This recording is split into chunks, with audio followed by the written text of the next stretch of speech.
Karn Sankar, an unholy intermingling of disparate classes and ways of life.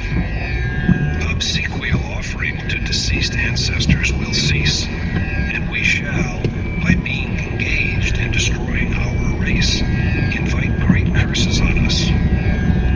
Thereupon Yogeshwar Krishna speaks to him.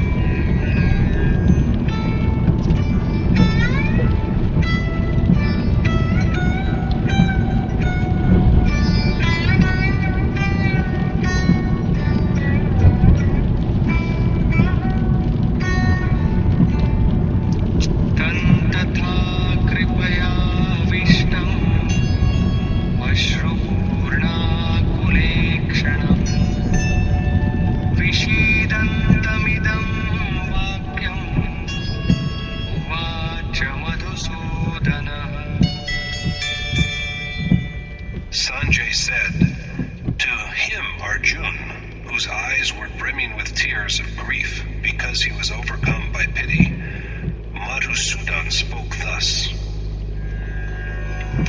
To Arjun, his eyes filled with tears of sorrow and profound agitation, Madhusudan, the destroyer of arrogance, speaks.